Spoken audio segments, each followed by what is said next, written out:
Hello everyone, my name is Imad and I was recently in Iran and I would like to share with you some of my thoughts on what is happening in Iran. I'll try to be as fair as humanly possible so that you will understand what is happening and you can recognize the truth from the lies. I'm originally from the Kurdistan region of Iraq. My mother was pregnant with me when the 1988 chemical attack happened and we fled to Iran.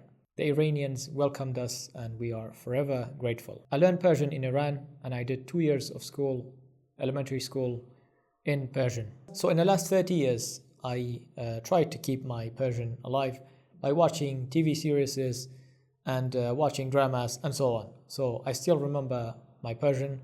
It's not perfect, but I'm almost fluent. It's vital to understand Persian if you want to talk about Iran and the Iranian people. So currently I speak around 10 languages and I didn't know what to do with all these languages.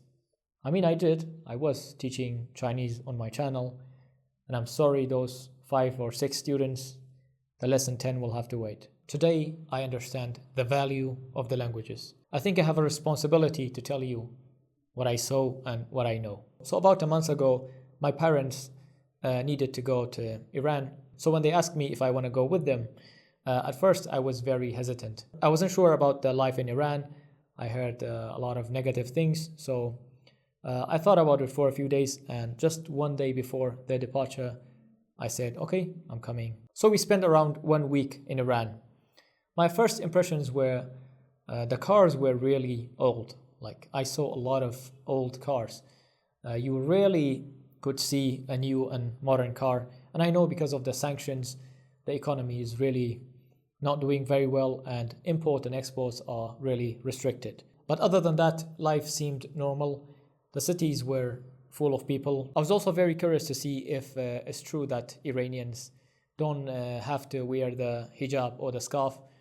And the first 2 girls that I saw in the city, they were like 2 high school or university students, 2 girls holding hands, and they were walking without a hijab. And as I went into a more crowded area, I did see a lot of women going outside without any scarves or hijab. And there seemed to be no one actually telling them what to do. But they were still dressed very modestly.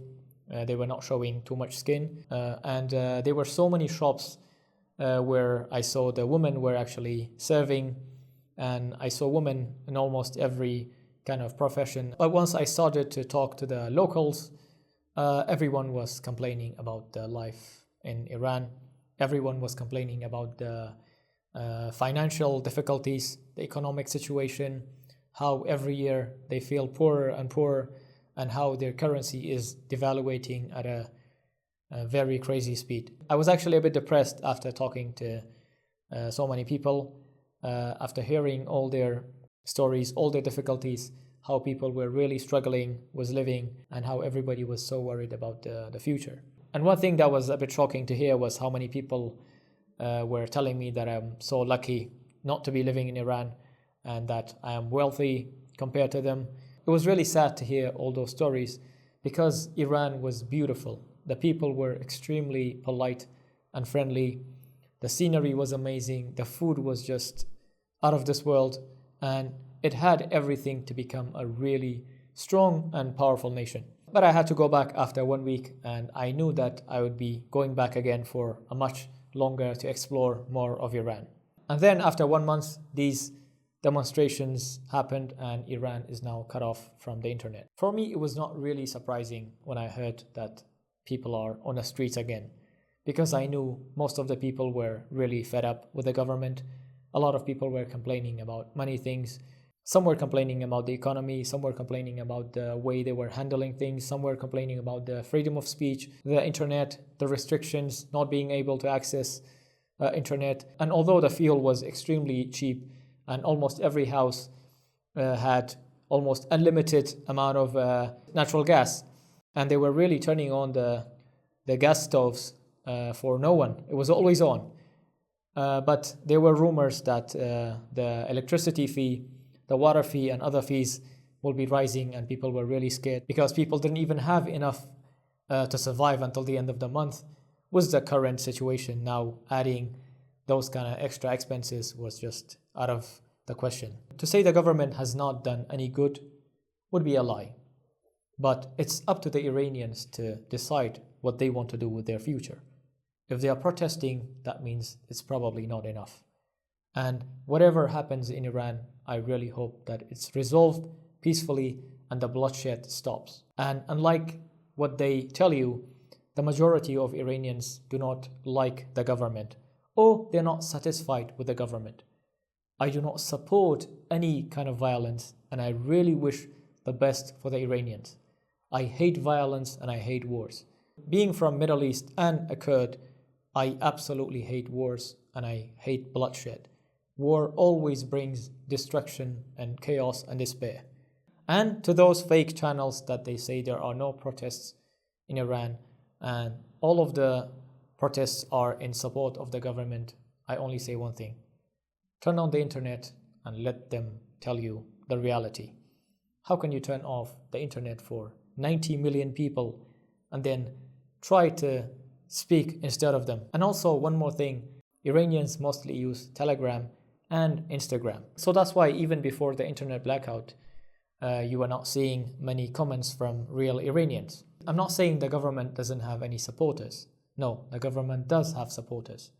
But the majority of the people are actually not happy with the government, and the majority of people are protesting. And to those people who say the protesters are paid actors or spies or hidden agents, I tell you something.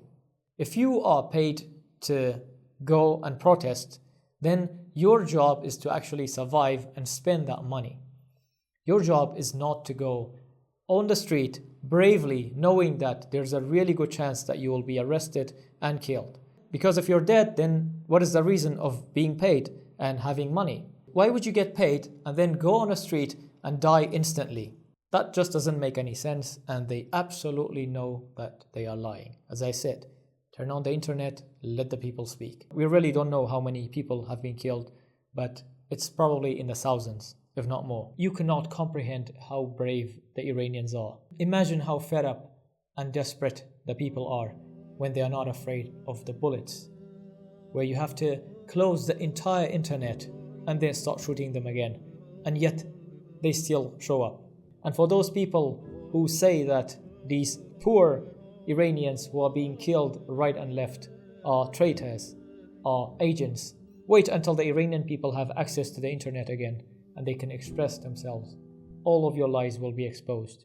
We need to be fair in our judgment, and I tried my best to be as fair as possible. Wait until the internet is restored in Iran and then go to Instagram or Telegram to actually know what is happening in Iran. This is the end of the video.